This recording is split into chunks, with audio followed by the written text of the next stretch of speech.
लेकिन एक ऐसा शख्स जो जानवरों को जिस बेरहमी से मारता, जानवरों को जिस तरीके से कत्ल करता, और जिसके नाम भर से कहते हैं कि जंगल के जंगल तक दहशत हुआ करती थी, ये वो शख्स है जो जिम्मेदार है हिंदुस्तान में टाइगर की गिनती कम होने की।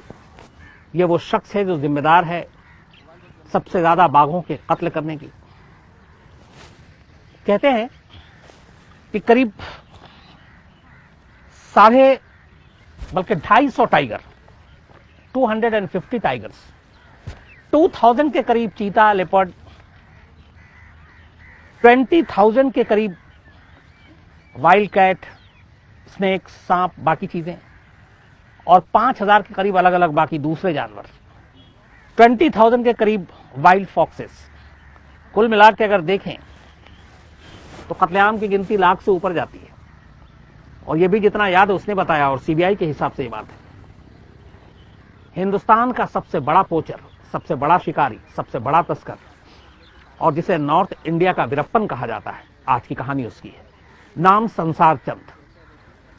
कहते हैं इससे बड़ा शिकारी हिंदुस्तान में कोई हुआ नहीं, और इससे बड़ा कोई तस्कर नहीं हुआ, और जानवरों का इससे बड़ा कातिल कोई नहीं हुआ। वैसे ही बाघ, टाइगर जो है कम होते जा रहे, और इंडिया के ऐसे जितने भी जंगल हैं जहां पे बाघ होते, वहां बाघों की गिनती कम होने के लिए अगर कोई एक शख्स जिम्मेदार है तो वो है संसार चंद। और कमाल देखिए कि इतने कत्लेआम, इतने जानवरों को मारने के बावजूद 40 साल तक वो बेधड़क अपने और अपने लोगों के जरिए जंगलों में शिकार करवाता रहा, जानवरों को मारता रहा, और एक बार भी गिरफ्तार नहीं हुआ। जब उसकी गिरफ्तारी हुई तो वो हैरत अंगेज गिरफ्तारी थी। तो आज की कहानी है संसार चंद की। खासतौर पर सरिस्का की अगर हम लोग बात करें, जो राजस्थान में, वहां के जंगलों से बाघ अचानक गायब होने शुरू हो गए थे, और तब पहली बार ध्यान गया कि ऐसा क्यों हो रहा है। और उस वक्त के प्रधानमंत्री मनमोहन सिंह तक को इस बात की चिंता सताई, और उन्होंने इस मामले की जांच सीबीआई को दी, और तब पहली बार पता चला कि ये बाघ यूं ही गायब नहीं हो रहे हैं, बल्कि एक कातिल है जो इन बाघ को मार रहा है। और फिर तो जो गिनती शुरू हुई तो लोग हैरत में पड़ गए कि इतनी बड़ी तादाद में कैसे कत्लेआम हो सकता है जानवरों का, बाघों का, और कैसे इनका व्यापार हो रहा है। और तब नाम सामने आया संसार चंद का। संसार चंद का पूरा परिवार शुरू से ही जानवरों के खाल बेचने और बाकी चीजों में लगा हुआ था। उसके पिता भी थे, लेकिन उस तरीके से नहीं, कानूनी तरीके से। संसार चंद भी अपने बाप के साथ बचपन से ही लग गया इस काम में, लेकिन थोड़े ही दिनों बाद उसे पता चला कि इस काम में बहुत पैसे नहीं है। और एक उसके चाचा थे जो थोड़ी बहुत तस्करी करते थे, तो उसे लगा कि इस पैसे इसमें ज्यादा है, तो उसने अपने पिता का साथ छोड़ा और चाचा के साथ हो लिया। जंगल में रहने वाले जानवरों, जानवरों की खाल, जानवरों की बाकी हड्डियां, हर चीज उसे धीरे धीरे पता चलेगी कितनी कीमती है और विदेशों में इसकी कितनी मांग है। और बस यहीं से संसार चंद इस देश का सबसे बड़ा जानवरों का कातिल बन बैठा। संसार चंद ने एक पूरा गैंग बना लिया था, और कमाल ये था कि चाहे वो राजस्थान हो, मध्य प्रदेश हो, यूपी हो, दिल्ली हो, जहां पे उसके गैंग एक्टिव थे, जहां पे सारा सौदा होता था, साउथ तक में उसने सेंध मारी। इतने राज्यों की पुलिस उसके पीछे थी कि उसका बचना मुश्किल था, लेकिन शातिर इतना कि 40 साल तक पुलिस उसे पकड़ नहीं पाई। इस दौरान में वो अपना धंधा लगातार करता रहा, अलग अलग ट्राइबल जाति के लोगों के जरिए, अलग अलग, मतलब देश के जितने बड़े बेईमान शिकारी थे उन सबको उसने अपने जाल में फांसा, उसको अपने गिरोह में शामिल किया, और उनके जरिए वो अलग अलग जंगलों में शिकार कराता, उनसे खाल लेता, उनसे हड्डियां लेता, उनसे स्कल लेता, और फिर उसे विदेशों में बेचता, और उसके बाद बहुत सारे पैसे कमाता। कहते हैं कि जो सीबीआई की एक रिपोर्ट है उसमें यह है कि संसार चंद ने 2006 में यह एडमिट किया था कि उसने करीब 470 टाइगरों के, बाघों के स्किन और 2130 लिपर्ड के स्किन सिर्फ 2 क्लाइंट को बेचे थे विदेशों में। इनमें से एक था नेपाल और एक था तिब्बत, और इनके जरिए यह पहुंचता था चीन में, जहां सबसे बड़ी मांग थी इसकी। संसार चंद की इस क्रूरता और जानवरों के ऊपर जो जुल्म ढाया, उसकी सबसे जो पहली चीज सामने आया वो 1988 में आया, जब संसार चंद के काम के बारे में एक मुखबिर ने दिल्ली पुलिस को एक जानकारी दी। इस जानकारी के आधार पर पुलिस ने दिल्ली के यमुना पार इलाके में, ट्रांस यमुना इलाके में एक गोदाम पे छापा मारा। जब उस गोदाम पे छापा मारा पुलिस ने, तो वहां से अराउंड 25,800 सांपों के खाल मिले और 1205 के करीब जयकाल के खाल मिले। इतनी बड़ी तादाद में किसी जानवर के खाल इस तरीके से हिंदुस्तान के इतिहास में इससे पहले कभी नहीं मिला था। और यहीं पे पुलिस पूरी तरह से हैरान और परेशान हो गई कि आखिर कौन है जो इतनी बड़ी तादाद में जानवरों को मार रहा है। इसके बाद फिर पुलिस ने उसी इनपुट के आगे कई जगहों पे छापा मारा। इन छापों में पुलिस को कई चीते के खाल मिले, हड्डियां मिली, और उसके बाद आगे धीरे धीरे करके पुलिस अपने मुखबिरों के जरिए इस पूरे गैंग और नेटवर्क तक पहुंचने की कोशिश करने लगी। लेकिन इसी बीच में एक ऐसी चीज हुई कि पुलिस की आंखें मतलब फटी की फटी रह गई। एक और इनपुट मिला दिल्ली के पटेल नगर इलाके में, मतलब दिल्ली के बीचों बीच, तब तक नाम आ चुका था संसार चंद का, और उसे अलग अलग 1 दर्जन की राज्य पुलिस ढूंढ रही थी, और वो दिल्ली में बैठा हुआ था।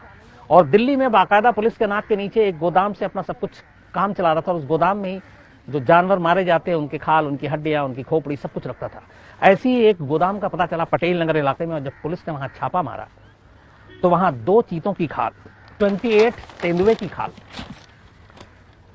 42 दूसरे जानवरों की खाल, 14 चीतों के दांत, 3 kg चीते के नाखून, और सबसे ज्यादा जो हैरत अंगेज था 60 kg बाघ के पंजे, 60 kg टाइगर के पंजे, और इसके अलावा 135 kg अलग अलग और जानवरों के। इसने यमुना पार में जो बरामद हुआ था उसका भी रिकॉर्ड तोड़ दिया। देश में इससे बड़ी रिकवरी इस तरीके के वाइल्ड लाइफ जो इस तरह के जानवर हैं जंगलों में, इससे पहले नहीं हुई थी। जब ये खबर फैली तो फिर एक कोहराम सा मचा। उसके बाद सरिस्का से गायब होने वाले बाघ और बाकी दूसरी जगह से जो रिजर्व फॉरेस्ट है वहां से गायब होने वाले बाघ, इन सब के बारे में अब ये साबित हो गया कि ये गायब नहीं हो रहे बल्कि इन्हें मारा जा रहा है पूरी प्लानिंग के तहत। और इस पटेल नगर की रिकवरी के बाद अब पुलिस के ऊपर दबाव, उधर तभी प्रधानमंत्री मनमोहन सिंह ने बाकायदा सीबीआई को इस मामले की जांच दी और कहा कि इसको पकड़ा जाए और सरिस्का और बाकी जगहों के टाइगर की हिफाजत की जाए। तब पहली बार संसार चंद के खिलाफ एक मुहिम छिड़ी। हिंदुस्तान के इस सबसे बड़े पोचर, नॉर्थ इंडिया का वीरप्पन कहा जाने वाला संसार चंद, उसकी जानकारी अब खंगालनी शुरू हुई और एक साथ कई स्टेट और सेंट्रल एजेंसी सीबीआई उसके पीछे लग गई। छोटी से छोटी जानकारी उसके बारे में जुटाना शुरू कर दिया। जब जानकारी जुटानी शुरू की गई तो पता चला कि संसार चंद ने 2 शादी की थी। दूसरी शादी उसने पहली शादी के करीब 14 साल बाद की और सिर्फ 20 साल की उम्र की लड़की से। पहली शादी से उसके 5 बच्चे थे, दूसरी शादी से उसके 2 बच्चे हुए। जो पहली शादी और उसकी पत्नी थी वो सारा परिवार लगभग अलग अलग राजस्थान के जेलों में बंद था इसी कोचिंग के मामले में। एक बेटी सिर्फ उसकी बाहर थी। वो बेटी अभी कम उम्र थी, करीब 20-22 साल की उम्र थी, जो दूसरी बीवी से हुई थी। पुलिस ने सारे अपने जाल बिछा लिए, सीबीआई अलग लगी हुई थी। अब चूंकि दिल्ली के पटेल नगर में ये मिला तो दिल्ली पुलिस की भी जिम्मेदारी थी। तो अब संसार चंद तक पहुंचने के लिए कोई एक खास भरोसे का आदमी चाहिए था और वो कोई मिल नहीं रहा था। जितने गुर्गे पकड़े संसार चंद के, जितने शिकारी पकड़े जो अलग अलग जेलों में बंद थे, उन सबसे जब पुलिस ने बातचीत की, सीबीआई ने बातचीत की, तो पता चला कि संसार चंद का ठिकाना कभी संसार चंद ने किसी को बताया ही नहीं कि वो कहाँ है, कैसे है, कब है, कहाँ रहता है। नया नया मोबाइल आया था, लेकिन मोबाइल फोन भी वो उस तरीके से यूज ही नहीं करता था, उसके नंबर तक किसी को पता नहीं थे। तो अब क्या किया जाए? अब सीबीआई और पुलिस के पास सिर्फ एक जानकारी थी, बल्कि दिल्ली पुलिस उस वक्त इसकी इनपुट पे काम कर रही थी कि संसार चंद की दूसरी बीवी से एक बेटी है जो बाहर है, बाकी पूरा परिवार अंदर है। अब ये एक बेटी अकेली उम्मीद की किरण थी जिसके जरिए संसार चंद तक पहुंचा जा सकता था। लेकिन इस बेटी का भी नाम पता सुराग पुलिस के पास नहीं, सिर्फ जानकारी थी। अब इस बेटी तक कैसे पहुंचा जाए? दिल्ली पुलिस ने बड़ा दिमाग लगाया। इसके बाद उन वकीलों तक दिल्ली पुलिस पहुंची जो वकील संसार चंद के रिलेटिव, उसके गुर्गे, उसके शिकारियों का अलग अलग कोर्ट में केस लड़ा करते थे। उन वकीलों से बातचीत हुई, उन वकीलों के नंबर को भी ट्रेस पर रखा गया और उन्हीं में से एक वकील के जरिए संसार चंद की इस बेटी के बारे में सुराग मिला जो बाहर थी। अब इस बेटी का कोचिंग या इस चीजों से कोई लेना देना नहीं था, उसके खिलाफ कोई क्राइम दर्ज नहीं था, इसीलिए वो अकेली थी जो आजाद थी, बाकी सब परिवार के लोग अंदर थे। तो पुलिस उससे गिरफ्तार भी नहीं कर सकती थी और पुलिस उस तक पहुंचती और डायरेक्ट तो बहुत मुमकिन है कि उस बेटी की वजह से संसार चंद अलर्ट हो जाता और वो फिर कहीं और गायब हो जाता। तो पुलिस ये रिस्क भी नहीं लेना चाहती थी। अब पुलिस ने संसार चंद की उस बेटी पे नजर रखनी शुरू की। थोड़े दिनों के बाद पुलिस को संसार चंद की उस बेटी के एक मोबाइल नंबर का पता चला। अब उस मोबाइल नंबर को भी सर्विलांस पे लगा दिया गया। उसके जरिए बातचीत कहां कहां होती थी इस पर नजर रखी गई, लेकिन इससे कोई फायदा नहीं हुआ, क्योंकि उसकी बेटी जब भी बात करती, बहुत कम, कुछ सेकंड की बात, और सिर्फ ऐसे शब्दों में कि कुछ उससे जानकारी मिलती ही नहीं, और पुलिस उस तक पहुंच नहीं रही थी, कोई कामयाबी मिल नहीं रही थी। जितने नंबरों पे वो बात करती, उन नंबरों को भी पुलिस ने ढूंढ लिया जो उस बेटी के मोबाइल से था, लेकिन उनमें से कोई भी ऐसा सस्पेक्ट नहीं मिला। अब पुलिस को लगा कि कोई फायदा नहीं है, कोई पता नहीं बेटी टच में है भी कि नहीं संसार चंद के। लगभग उम्मीदें दम तोड़ रही थी।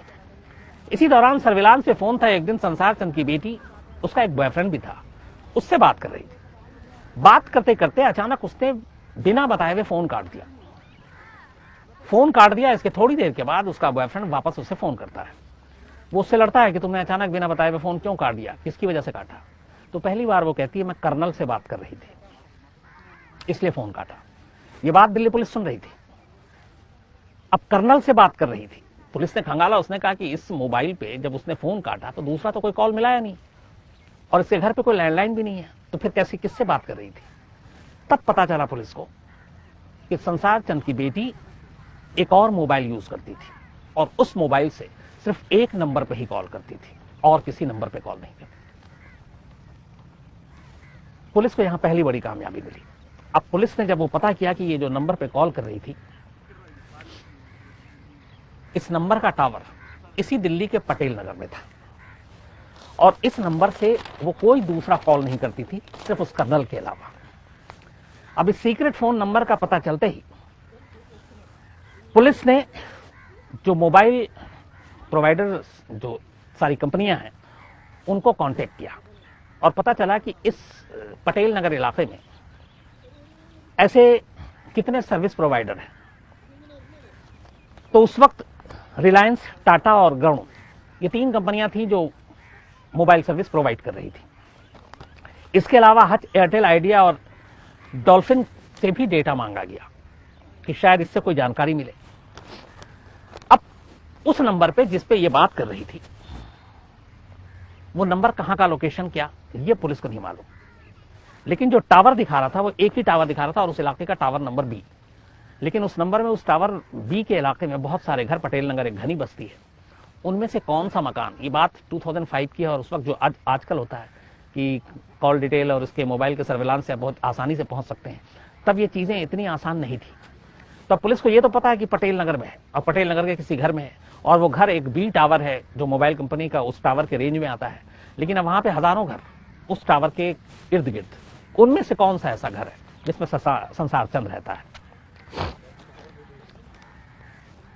तब फिर पुलिस ने इसी मोबाइल कंपनी की मदद लेने का फैसला किया, और इसके जरिए अब एक चीज जानने की कोशिश की। उन्होंने कहा कि ऐसा कौन सा मोबाइल नंबर है जो सिर्फ और सिर्फ एक ही नंबर पे बात करता है, मतलब उसके जो बिल हैं या उसकी जो कॉल डिटेल है, उसमें वो किसी और नंबर के पे बात ही नहीं करता। अगर सपोज मेरा मोबाइल है तो मैं सिर्फ एक ही दूसरे नंबर को कॉल करता हूं, या उस दूसरे नंबर से मेरे ही पास कॉल आता है, तीसरा कोई कॉल ना उसके मोबाइल पे ना उसके मोबाइल पे, ये पता करना था। तो मोबाइल कंपनी के जरिए ऐसे, अब दिल्ली में हजारों नंबर थे, बल्कि लाखों, लेकिन फिर शॉर्टलिस्ट किया गया सिर्फ पटेल नगर का। अब पटेल नगर के ऐसे नंबर को खंगालना शुरू किया गया जो सिर्फ 2 ही लोग आपस में बात करते थे, उस मोबाइल पे तीसरा कॉल तीसरे नंबर पे होता ही नहीं था कभी। वक्त बीता, धीरे धीरे करके 5 ऐसे नंबर दिल्ली पुलिस के सामने आए, जिनसे पता चला कि 5 वो नंबर है जिनमें सिर्फ 2 लोग आपस में बात करते हैं, तीसरा कोई कॉल इस पे आता ही नहीं है। ये एक बड़ी कामयाबी थी पुलिस के लिए। इन 5 नंबरों को अब सर्विलांस पे डाला गया, ताकि पता चल सके कि इन 5 नंबर में से संसार चंद और उसकी बेटी का कौन सा जो नंबर है, जो बेटी फोन करती है, वो कौन सा है। 5 नंबर में से एक नंबर मिल गया, क्योंकि संसार चंद की बेटी की आवाज ऑलरेडी रिकॉर्ड हो रही थी, और उसने कर्नल से जो बात की, उस कर्नल का नंबर भी मिल गया। तब पुलिस के लिए एक कामयाबी थी कि उन 5 नंबरों के जरिए संसार चंद के मोबाइल का नंबर भी मिल गया। लेकिन प्रॉब्लम फिर वही थी कि टावर बी दिखा रहा है संसार चंद का, और उस बी टावर में पटेल नगर में सैकड़ों हजारों घर।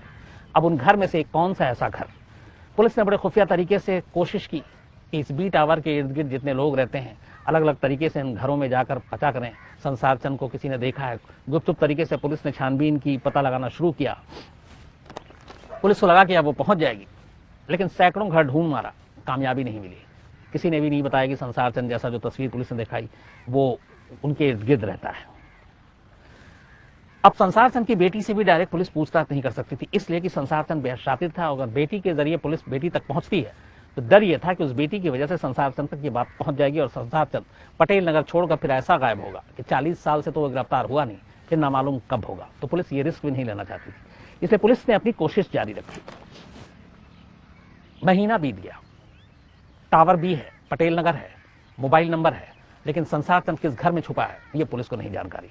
अब पुलिस भी थोड़ी परेशान होने लगी, थोड़ी चिढ़ने लगी कि इतनी मेहनत करी। अब तक 3 महीने बीत चुके थे उस गोदाम के बाद से संसार चंद की तलाशी के दौरान कि वो मिले। 3 महीने में सब कुछ होते हुए भी संसार चंद का पता नहीं चल रहा।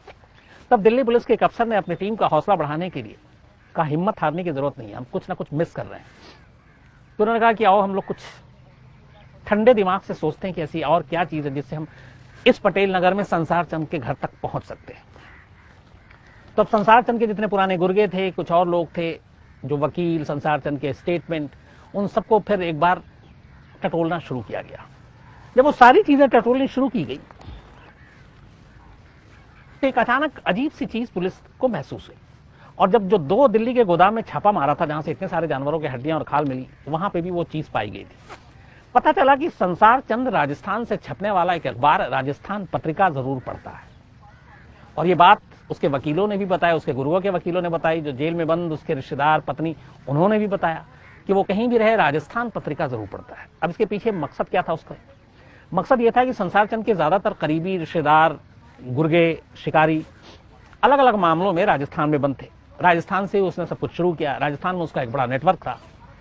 तो वो अपने इन करीबियों और इस पोचिंग को लेकर पुलिस का एक्शन क्या है, कोर्ट की कार्रवाई क्या हुई, किसको क्या सजा मिल रही है, ये सारी खबरें जानने के लिए वो राजस्थान पत्रिका पढ़ता था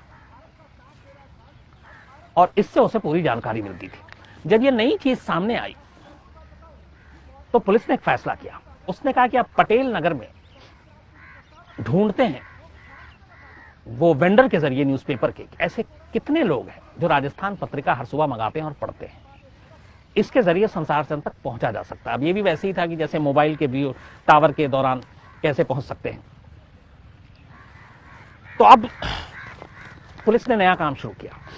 उसने सारे वेंडर से पता करना शुरू किया कि दिल्ली में राजस्थान से छपने वाला वो अखबार यानी राजस्थान पत्रिका कहां कहां जाता है, कौन कौन सा वेंडर है जो उसको लेकर जाता है। तो पता चला उस वक्त कि करीब 2500 2,500 लोग राजस्थान पत्रिका मंगाते हैं और 2,500 लोग इसको पढ़ते हैं। अब इन 2,500 में से पुलिस के लिए आसान यह था कि पूरी दिल्ली का यह फिगर था वेस्ट पटेल नगर में कितने लोग राजस्थान पत्रिका मंगाते हैं। तो अब सारा फोकस वेस्ट पटेल नगर और वहां के वेंडर पे किया गया। वेंडरों से जब पूछताछ की गई तो वेंडरों ने कुछ एक लिस्ट निकाल कर दी। उस लिस्ट में वेस्ट पटेल नगर के कई घरों के पते थे जिसमें राजस्थान पत्रिका मंगाई जाती है। पुलिस की टीम अलग अलग अपने मुखबिरों, शादी वर्दी में उन घरों में गई। उन घरों को उसने टटोला, छाना, पता करने की कोशिश की कि इसमें से कहीं कोई संसार चंद तो नहीं है। लेकिन ऐसा कोई भी संदिग्ध उन घरों में पुलिस को नहीं मिला। एक बार फिर लग रहा था कि अब नाकामी ही हाथ लगी। लेकिन फिर भी यहां पे आसान यह था कि चूंकि घर मालूम थे किस किस घरों में जा रहा है, तो पुलिस अपनी कोशिश जारी रखी थी। लगभग वेस्ट पटेल नगर के जितने घरों की लिस्ट वेंडर से मिली थी उन सारे घरों को पुलिस ने छान मारा और आखिर में 2 वेंडर जिनसे पुलिस ने पूछताछ की, इतने वेंडरों में उन 2 वेंडरों पे पुलिस ने फोकस किया। उसकी वजह यह थी कि इन 2 वेंडरों ने एक अजीब सी चीज बताई। उन्होंने कहा कि जब कि राजस्थान पत्रिका कौन कौन मंगाता है, तो उन्होंने कहा कि यहां पे एक मंदिर है, बहुत बड़ा मंदिर नहीं है, छोटा सा मंदिर है। उस मंदिर के बाहर हर रोज सुबह एक भिखारी जैसा शख्स हाथ में एक पर्ची लेकर आता है। उस पर्ची पे अखबारों के नाम लिखे होते हैं। वो पर्ची वेंडर को देता है, वेंडर उसे अखबार देता है, बदले में वो उसे कैश पैसा देता है और वो अखबार लेकर चला जाता है। अब ये बात बड़ी अजीब लगी पुलिस को कि कोई पर्ची पे अखबार का नाम लेकर क्यों आएगा। और उस अखबार में 5 अखबार हुआ करते थे और उनमें से एक राजस्थान पत्रिका। पुलिस के कान खड़े करने के लिए काफी थे। पुलिस ने उस वेंडर के जरिए उस मंदिर के इर्द गिर्द घेरा डाला और टाइम के हिसाब से सुबह 7 बजे पुलिस की टीम पहुंच गई। पुलिस की टीम जब वहां पहुंचती है तो देखती है कि एक भिखारी जैसा शख्स मंदिर के बाहर चबूतरे पे बैठा है थोड़ी देर में वेंडर जो अखबार वाला था वो साइकिल पे अखबार लेकर आता है। जब उसके करीब जाता है तो वो भिखारी जैसा शख्स उसके हाथ में पर्ची देता है। उस पर 5 अखबार के नाम थे। अखबार वाला उसे 5 अखबार देता है, वो पैसे देता है और वो शख्स उन अखबार के बंडल को लेकर मंदिर के अंदर चला जाता है और अगले कुछ मिनट के अंदर ही वो वापस बाहर आकर चबूतरे पे बैठ जाता है। अब पुलिस की टीम इंतजार में है कि मंदिर के अंदर कोई जाए और देखे कि कौन अखबार उठा रहा है और ताकि वो उसे पकड़ सके। थोड़ी देर तक कोई नहीं आता मंदिर से, ना कोई बाहर जाता है। पुलिस की टीम अंदर जाती है। अंदर जाती है तो हैरान रह जाती है। अंदर जिस जगह पे उसने अखबार रखा था वहां से वो अखबार गायब।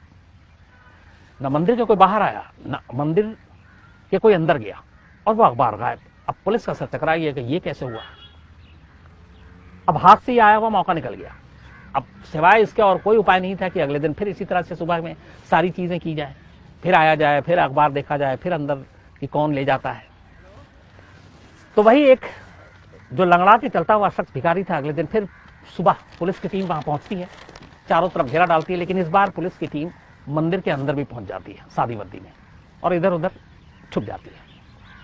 सुबह के वक्त वेंडर आता है अखबार लेकर, वही भिखारी फिर पर्ची देता है, वो अखबार का बंडल देता है। भिखारी अंदर जाता है, मंदिर के अंदर अखबार रखता है और वापस चलाता है। पुलिस की टीम इस बार अंदर थी। अचानक पुलिस की टीम देखती है कि जो शख्स अखबार रख के गया था वो तो बाहर चला गया भिखारी। उसके बाद एक दूसरा शख्स आता है, वो अखबार के बंडल को उठाता है और मंदिर के पीछे एक दूसरा रास्ता था, उस रास्ते से निकल जाता है। अब पुलिस उसके पीछे पीछे, वो अखबार लेकर जा रहा है और बेफिक्र है कि उसका कोई पीछा नहीं कर रहा है। पुलिस उसके पीछे पीछे मंदिर से बाहर निकलकर थोड़ी ही दूर पे एक 2 मंजिला मकान, वो बंदा अखबार लेकर उस 2 मंजिले मकान के दूसरी मंजिल पे पहुंच जाता है। पुलिस उसे लगातार घूर रही है, उसका पीछा कर रही है। उसके बाद वो शख्स थोड़ी देर के बाद उस मकान से वापस बाहर निकलता है। उसके हाथ खाली थे, यानी कि अखबार उसने घर के अंदर दे दिया। पुलिस को यकीन हो जाता है कि दूसरे मंजिल पे जो मकान है इसी में यह अखबार गया है। लेकिन अभी ये क्लियर नहीं था कि उस मकान में संसार चंद है या कोई और है। लेकिन एक मंजिल तक पुलिस अब पहुंच गई थी। इसके बाद पुलिस की टीम दूसरी मंजिल पे पहुंचती है। सबसे पहले एक टीम पहली मंजिल पे जाती है। पहली मंजिल पे एक महिला थी, घर में रह रही थी। उसको पुलिस फोटो दिखाती है, कहती ये शख्स क्या इसी बिल्डिंग में रहता है, 2nd फ्लोर पे। महिला पहचान जाती है, कहती हाँ ये ऊपरी फ्लोर पे रहता है, लेकिन ये किसी से बात नहीं करता, किसी से मिलता नहीं, घर से बाहर नहीं निकलता। वो तस्वीर संसार चंद की थी। इसके बाद पुलिस की टीम जैसी दूसरी मंजिल की तरफ जाने लगती है, देखती है कि उस दूसरी मंजिल का दरवाजा खुलता है और 2 बच्चे, एक लड़का और एक लड़की छोटी उम्र के, वो बाहर निकलते हैं, हाथ में हाथ डालकर खुशी खुशी हंसते खेलते नीचे की तरफ जा रहे हैं। पुलिस की टीम उन बच्चों के पीछे नीचे तक जाती है और वेट करती है उन बच्चों के वापस ऊपर जाने का। थोड़ी देर के बाद दोनों बच्चे वापस आते हैं। पुलिस की टीम अब उनके पीछे पीछे, बच्चे दरवाजे पे पहुंचते हैं, दरवाजा खुलता है, बच्चों के साथ पुलिस की टीम अंदर दाखिल होती है। जब अंदर दाखिल होती है तो कमरे में एक शख्स जिसकी पीठ पुलिस की तरफ थी वो पूजा कर रहा था और उसके बराबर में वही अखबार का बंडल रखा हुआ था जो मंदिर से एक शख्स लाकर देता है। उस शख्स का पीठ पुलिस की तरफ, उनमें से एक अफसर जोर से आवाज देता है, संसार चंद चलें क्या। नाम सुनते ही संसार चंद पलटता है, वो संसार चंद ही था। इसके बाद पुलिस उसे गिरफ्तार करती है। उसकी गिरफ्तारी की खबर हेडलाइन बनती है। बाद में फिर सीबीआई जो है उससे पूछताछ करती है। 2005 की बात है ये, 30 जून 2005, 30 जून 2005 जब संसार चंद को गिरफ्तार किया गया। इसके बाद पहली बार संसार चंद 40 सालों के अपने इस तस्करी के कारोबार के बाद गिरफ्तार होता है, वो भी इस तरीके से। अलग अलग बहुत सारे उसके ऊपर मुकदमे थे, कई राज्यों में तलाश थी उसकी। बारी बारी से हर राज्य इंतजार कर रही थी कि संसार चंद से अब वो पूछताछ करेगी, सीबीआई को अलग पूछताछ करनी थी। और ये सब होते होते बाद में पता चला कि संसार चंद को कैंसर है, वो भी आखिरी स्टेज का। राजस्थान पेशी पे गया था किसी मुकदमे के, वहां पे उसकी हालत बिगड़ गई। एंड गिरफ्तारी के 10 साल के बाद 2015 में 2015 में कैंसर की वजह से ही सवाई माधो सिंह हॉस्पिटल जो अस्पताल है जयपुर में, वहां उसकी मौत हो गई।